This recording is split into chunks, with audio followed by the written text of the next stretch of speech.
ليه انا اقعد من اول الدوري افضل بقى مستني الفرقه دي تقع وهنا ده يخسر وده هنا يتعادل؟ ليه؟ ليه ابقى محطوط انا كنادي اهلي في المنطقه دي؟ ليه اقعد ادور على نقطتين؟ ليه اخسرهم بسهوله؟ الاهلي بيلعب ببطء غير طبيعي. ريبييرو هدوء السنين، زي ما قلت لا في تعليمات ولا في توجيهات، قمة التراخي. كل سبرنت، كل التحام، كل كرة عالية مودرن سبورت هو اللي بيكسبها. ليه؟ حاجة غريبة.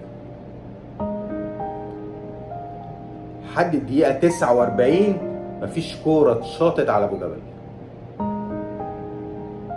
الكورة الوحيدة اللي اتشاطت جت جون، مش بالرجل، بالدماغ. حسام حسن.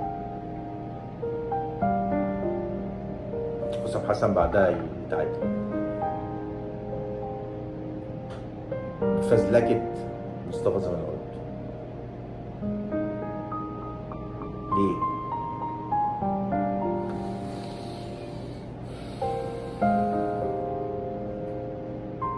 حكم المباراة طارق مجدي قتل المباراة، موتها، عليه علامة استفهام.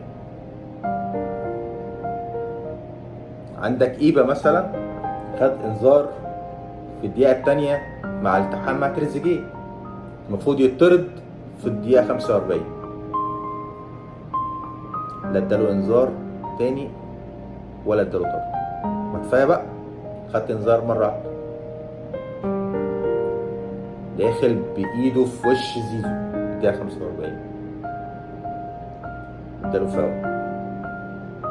وهي تستحق انذار وتستحق طرد، لان ده ضرب في الوش بشكل مباشر.